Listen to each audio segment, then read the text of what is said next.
안녕하세요, 레로입니다. 오늘은 아무도 알려주지 않는 진실에 대해 말씀드리겠습니다.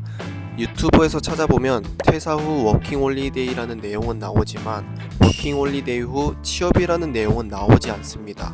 지금 그 내용에 대해 다뤄보려고 합니다. 급하신 분들은 영상 하단에 타임라인 말을 이용하시면 감사하겠습니다. 퇴사 후 캐나다 워킹홀리데이를 약 1년 다녀왔다가 취업 준비를 한 입장으로서 진솔하게 말씀드리겠습니다. 저는 대학교 졸업과 동시에 운 좋게 첫 직장에 입사를 했습니다. 그때는 참 운이 좋았습니다.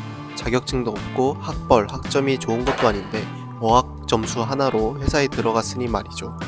물론 그때도 서류는 40곳을 넣고 면접은 2곳밖에 못 갔었습니다.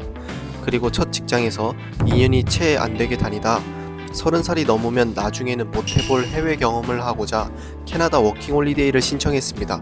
4개월의 기다림 끝에 선발되어 퇴사를 진행하게 되었습니다. 긴장도 됐지만 순조롭게 진행되었고 모든 게 아름다워 보였습니다. 진짜 하고 싶은 직무를 찾는다는 변명도 5월 결정 중 하나였습니다. 그렇게 캐나다에 도착해서 어학원에도 다녀 친구들도 만들고 일도 해보면서 재밌게 지냈습니다. 물론 놀면서 유튜브 활동과 전자책 제작 활동도 열심히 했고요. 그러다 문득 한국으로 복귀하는 날 4개월 전부터 취업에 대해 조급해지기 시작했습니다. 한마디로 똥줄이 타기 시작했습니다. 뉴스에서 연신 들려오는 취업 비하하기 소리, 그리고 무엇보다 제가 보기에도 저는 MZ청년 그 자체였으니까요.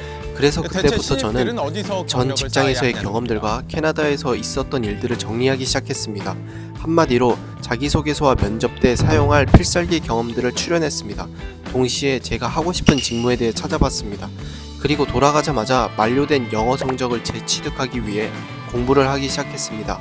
한국 복귀 바로 다음날 영어 회화 시험인 오픽을 쳐서 점수를 확보했고 정리한 경험들을 토대로 자기소개서를 쓸 수 있었습니다. 반복되는 서류 탈락과 장기화되고 있는 취업 준비 과정에서 멘탈도 많이 흔들렸습니다. 서류에 합격해서 면접장에 가더라도 면접관인 팀장과 임원분들은 하고 싶은 대로 하는 MZ 퇴사자로 색안경을 끼고 저를 보기 때문에 쉽지 않았습니다. 결국 운이 좋게 저는 취업에 성공을 했습니다. 지금 생각해보면 자기소개서와 면접을 대비할 만큼 경험들을 정리해둔 점과 퇴사를 할 만큼 워킹홀리데이를 간 이유에 대해 생각을 해둔 점이 취업에 있어 참 컸습니다.